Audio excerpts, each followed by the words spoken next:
The story of Halloween advertising begins long before the giant balloons floated down Fifth Avenue. To really understand the strange roots of how Halloween became one of the most commercialized holidays in America, we need to step back to a time when ads weren't flashing on TV screens, but inked onto newspapers, carved into posters, whispered over radios, and tucked into the early reels of cinema. Before we continue, subscribe our channel to support us and shower your love. Between 1920 and 1960, something fundamental happened. Halloween, once a patchwork of folklore, harvest rituals, and neighborhood pranks, was reshaped by advertising. This was the era that stitched together pumpkins, candy, costumes, and community events into something marketable, and the groundwork for everything we see today in the 1920s and 1930s. Halloween advertising lived mostly on the page. Local newspapers were filled with small, black and white notices. Get your pumpkins at Miller's Farm, or Harvest Dance, Saturday night. Tickets 10. Department stores printed catalogs that showcased party favors. Paper masks and novelty lanterns, many hand-cut from tissue or crepe. The focus was intensely local. One town might boast a Halloween parade sponsored by the general store, while another promoted costume sewing patterns in the back pages of a seed catalog. These ads weren't flashy, but they were personal. They carried the warmth of community events, where you knew the shopkeeper's name and the candy came wrapped in wax paper. But there was also something else. Even then, advertising was shaping behavior, telling parents how to dress their children, and suggesting that a proper Halloween meant buying something new. For many, that was the first taste of a holiday being sold.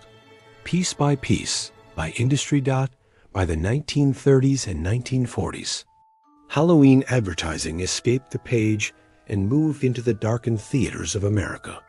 Imagine sitting in a movie house, the air thick with popcorn smoke, when just before the main feature, a cheerful announcer urged families to buy spooky surprise candy bars for Halloween night.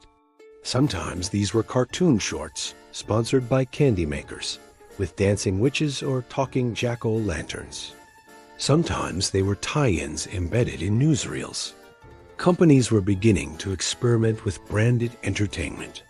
What better way to link a product to memory than to show it alongside Mickey Mouse or Popeye in a Halloween costume? It was subtle but effective, and for many kids. These early reels were the first time they connected candy brands directly with the magic of Halloween. By the 1940s, radio had become the dominant medium. Families gathered in living rooms as the warm hum of the radio carried through the air, and advertisers saw their chance. Halloween spots targeted mothers almost directly. Order your child's costume now. Safe, sturdy, ready-made. The announcer would intone, often reading over the faint sound of spooky music or rattling chains. This was the age of mass-manufactured costumes, brightly painted and made of thin, flammable materials, a detail that would become a safety scandal later. Novelty goods exploded too. Candy cigarettes with Halloween wrappers, cardboard skeletons, glow-in-the-dark paints. The shocking truth was how unsafe much of it was, and yet radio pushed it hard. With no strict oversight, products that would later be recalled were pitched as harmless fun. The underlying trend was unmistakable. National brands were beginning to replace local charm. Halloween was no longer just a neighborhood event. It was a sales season. Then came television in the 1950s, and with it, a tidal wave of Halloween commercialization. Now, ads entered family routines directly. The TV wasn't just in the living room. It was the living room. Children sitting cross-legged on the carpet were transfixed by dancing mascots, catchy jingles, and smiling kids holding heaping bags of candy. Sponsorship models were still loose, so ads could be wild. A Halloween special might have live animals on set or children handling real candles and costumes made of thin cloth. What seems shocking now was then considered entertainment. Parents trusted what came through the TV, and advertisers had nearly unchecked influence. The jingles from that era, treats for a happy Halloween, stuck in memory, sometimes for life. They created emotional imprints, connecting sugar, costumes, and celebration in ways that became hardwired into American culture. But perhaps the most fascinating transformation was in the imagery itself. Early ads had shown pumpkins in a general harvest sense, something to roast or bake. By the 1950s, the pumpkin had fully evolved into the jack-o'-lantern, glowing and grinning, a symbol of Halloween itself. Witches became standardized too. Tall hat, broomstick, crooked nose, repeated across cartoons, print ads, and product packaging.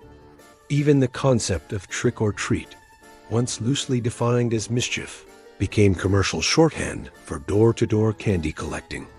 This wasn't just advertising following culture. It was advertising creating culture. People loved it. Storefront windows were decked out with orange and black. Kids begged their parents for the newest masks. The entire look of Halloween was being codified by ad imagery. Why did it happen so fast? The answer lies in economics. After World War II, American families had more disposable income. Television spread like wildfire, and retailers recognized an untapped market. A holiday that didn't require gift-giving, but could still sell products. Candy makers, costume companies, and local department stores built seasonal product lines specifically for Halloween. And in a subtle but powerful twist, Halloween became not just a night of folklore, but a rehearsal for consumer culture itself. The Irish turnip tradition had already shifted to the American pumpkin. Now, with advertising, Halloween itself shifted from a quirky neighborhood event to a monetized national ritual. By 1960, the template was set. Halloween advertising had moved from print to radio to cinema to television, and with each leap, it became more commercial, more visual, and more standardized. The legacy of those early decades is everywhere. The jingles, the mascots, the orange and black packaging, the idea that Halloween must involve candy and costumes. What began as small classifieds for pumpkin patches turned into billion-dollar seasonal marketing. The shocking truth is that without those early ads, some unsafe, some manipulative, some unforgettable, Halloween as we know it wouldn't exist.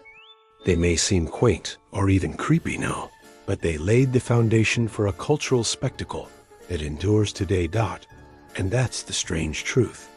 Before balloons, before Macy's parades, before the giant inflatables of modern Halloween, there was a quieter but no less powerful force. The advertising of 1920 to 1960. It changed how we see, how we celebrate, and how we remember Halloween.